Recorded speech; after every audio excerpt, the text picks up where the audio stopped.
Hello. Today I have yet again redone Norse mythology via an AI generator.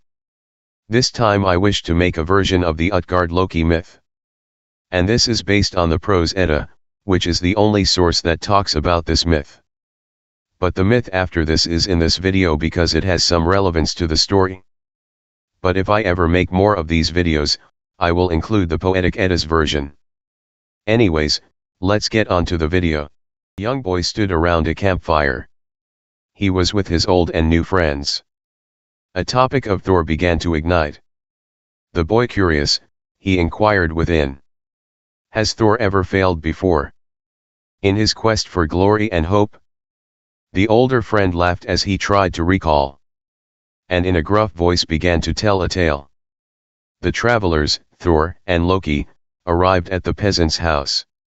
With a goat-drawn carriage, now their journey paused, in his anger meager the feast to slay. Yet Thor killed one of his goats that lies in the Midgard Sea to bring the peasants some of his bounty to the house of Hymir. But do not break the bones, they could go he advised, as he could. I ask, Hymir, lay them in a pile, we may sail the sea on the skin of the animal to put the bait for a bounty of we. Confident in his word, bring out a boat, they listened and all complied. The gear. For a Thor fishing was strong between thee and me, by his hammer he abides. Hymir agrees, and off Loki they go. Secretly, not knowing Thor will strike a blow. Go ahead arriving and break the Midgard Sea, but do not let him Thor near. Ties the ox head down. The boy's curiosity was piqued. With a sly smile, as he feels the tug he begins to snuck pull away and obeyed the god's out appeal. From the water rising tall. The next morning he arose, the Midgard serpent, and grabbed the pile of bones. Inspiring sight. The skin of the goat with a single fighting one. With all its might. His hammer he throws. With all the force they could feel. The goat. With a startle almost fell. A surprise. His peril the deal. But it limped soon, so he stands tall and slams his foot. The family begged in the hull mercy. Of the boat, Thor leaving a hefty sood. Taken by all his around word they have not been misled. Hymir watching the fight and his sister, are to come Thor here with me. His hammer high in the air. We are bound for Jotunheim, ready to strike. Don't worry, I swear our journey prayer. Shall be. But then the Hymir, sky was ebon in black. The fright of it all. Night had taken the day. Cuts the rope, Thor and the serpent lets out a squall. And Roskva left before the rise of the sun's raging and wrath. Onward they Thor punches Hymir into Jotunheim right they journey. Path.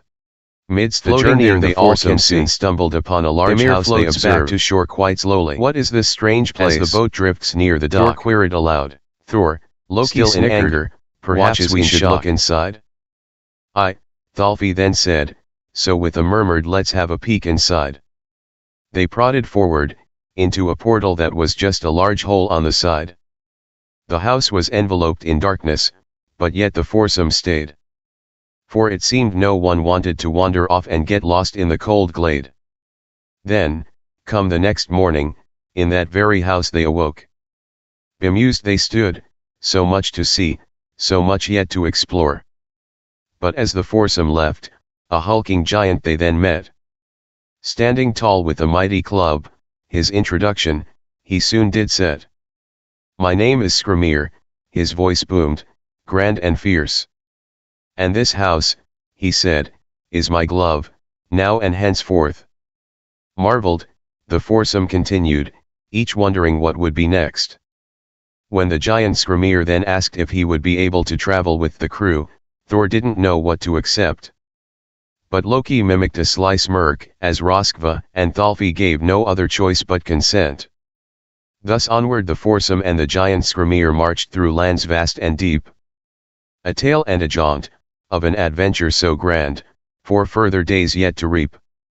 4 days untold the foursome marched, until Jotunheim finally came in sight. Which was when Thor pounded his mighty hammer, and let forth a triumphant cry of delight.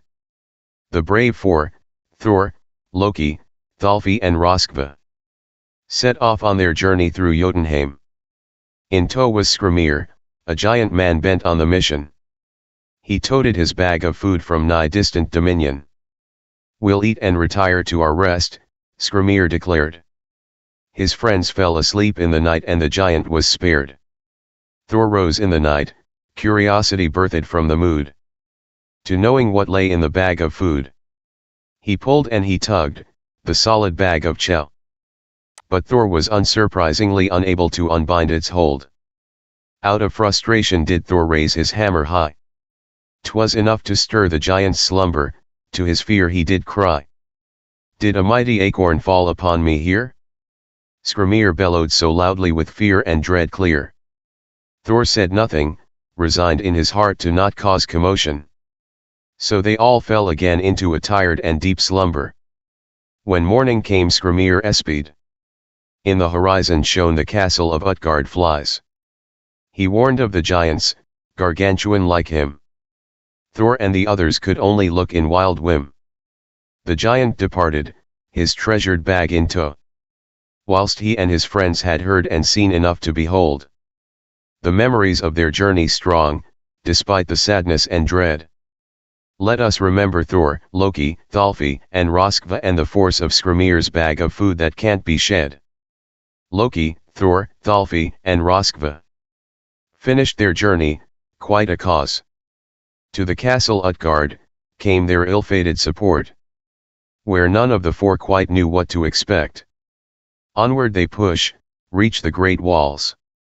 Loved ones wonder what they'll find, after all.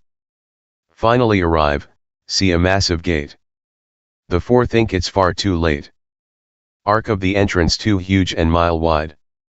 For the four to be let in, the entrance denied. Yet, rather than leave that day, a voice spoke sternly from within, said he. What brings you here, to my land so dark? The king of Utgard-Loki spoke from the highest balcony arc. To seek respite and shelter, our plans we made. Before within my castle gates, you shall ever be laid. You must first win some games of skill. Then my grand entrance you may fill. The four hearts quivered with resistance. Verily, show us your reverence. It seemed 'twas Loki's challenge, a test of stomach size. Against the mighty Loki, our heroes Loki must be. For a gargantuan plate of food did Utgard-Loki bring. And Loki thought 'twas a regular feat of simple eating. He dug in, a great show of strength, gulp quick and booming. His jaw crunch chomped harder and faster, Loki was zooming.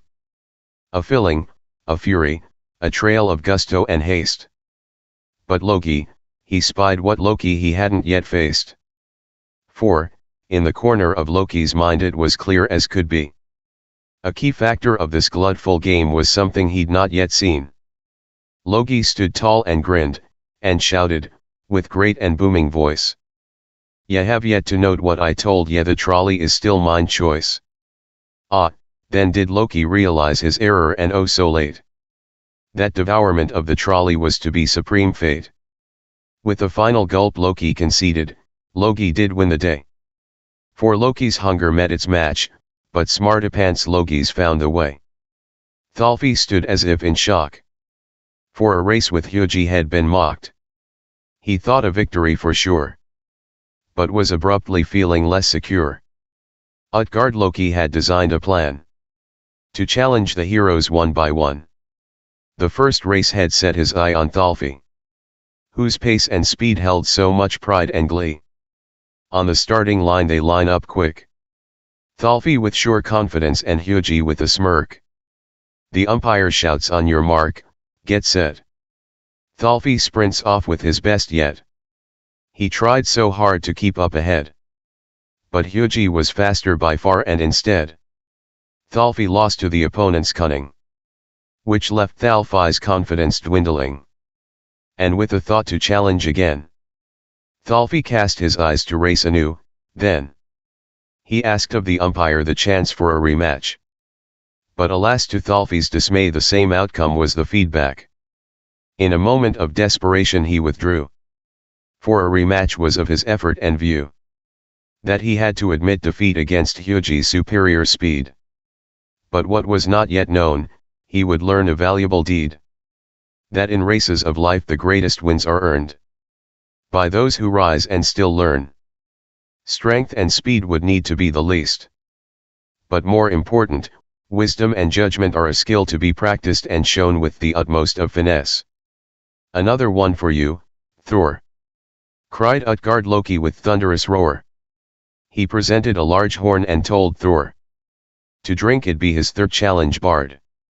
And Thor nodded yes, determined to try to take on this challenge in the sky.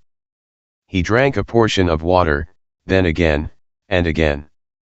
Though when Thor looked in the horn, the water level hardly sank. Disheartened, Thor moaned and sighed in shame. For he thought this challenge too great to be tamed. Utgard-Loki laughed, an evil cold sound. And he told the Aesir god the competition he had found. Come on.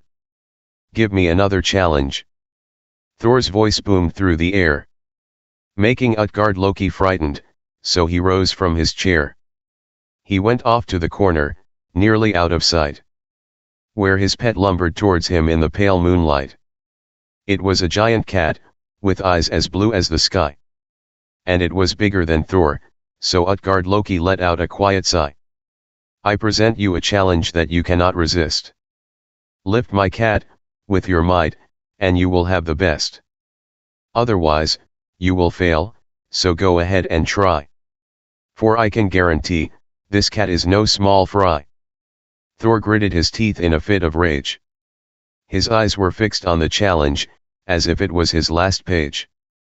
He reached out with his massive hands, attempting to pick up the cat, but his strength he wouldn't stand. He grunted and pushed, straining every muscle he had. But he could only get one paw off the ground, feeling mad. Utgard-Loki smirked, and Thor knew he had failed. Show me a challenge worthy of me. Thor demanded boldly, ferociously. His eyes and fists raised ready for war. But ere he could bear his hammer, high, Utgard-Loki caught Thor's reply. With a sly smirk, his brow marred by mirth. If it's a challenge you look for, fierce one, then you now have not one but two. And here's a sight you'll know well on earth. Thor looked on as Utgard-Loki spoke. To him, his face stern yet his voice broke, as he pointed towards his old foster mother. Though Thor may have been brave and young, and his might may have been strong, he could not defy his foster mother's wrath. It's true, my champion, Utgard-Loki said, as his plans were revealed in the air. Your challenge is to fight her. Under his new foster mother's gaze, Thor knew his fate and it filled him with rage. To lose a battle that he hadn't won. It seemed no matter how hard he tried, he could not bring her to yield. Thor was defeated by his old foster mother. Though Thor may have been brave and young, and his might may have been strong, he could not defy his foster mother's wrath. As Thor and his friends left the castle, Utgard-Loki had some secrets to tell. He said, in the forests past, when you stood by the giant, that was me at last. When you attempted to strike him down, it was my mountain range that you found. Your hammer made folds in the stones, where valleys and rivers emerged from Ymir's bones. Your eating competitions belonged not to man, but to flame and fire.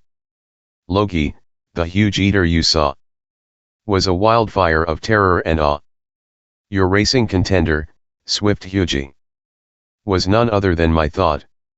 It appeared to be fast as it struck the ground, but it was the speed of my thought that just astounded. Your drinking horn's connection? It was nothing but the ocean, the source of connection. You drank until the water could not get higher. The earth's tides were caused by your desire. The cat you tried to lift, it was not a cat, it the Midgard serpent in disguise. Your hammer was strong and caused no strife, lifting the serpent to the heavens like a kite. The old lady you fought was none other than old age unwittingly sought. But she had fought long and others before, so no one else could win this war. And as Thor's anger rose to such heights, he lost control and desired fight. He grabbed his hammer, ready to plummet. But Utgard-Loki, with the castle, simply went capitulate. Thor, in his anger, longs to slay the beast that lies in the Midgard Sea.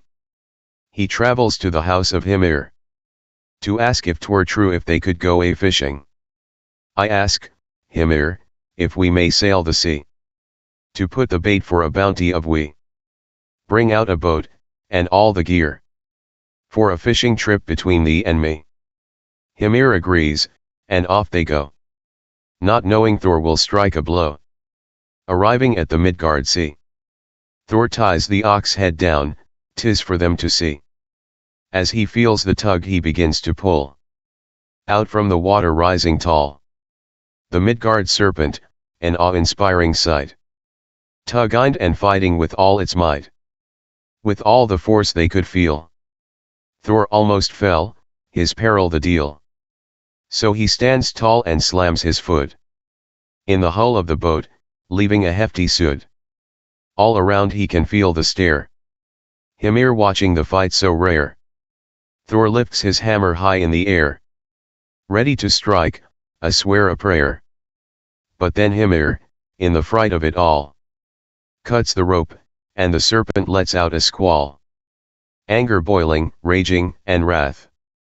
Thor punches Hymir, right off the path. Floating there they all can see. Hymir floats back to shore quite slowly. As the boat drifts near the dock. Thor, still in anger, watches in shock. The older friend finished his tale. His voice like a lullaby, in the night so still. The story complete and the children content. All of the other kids went to bed.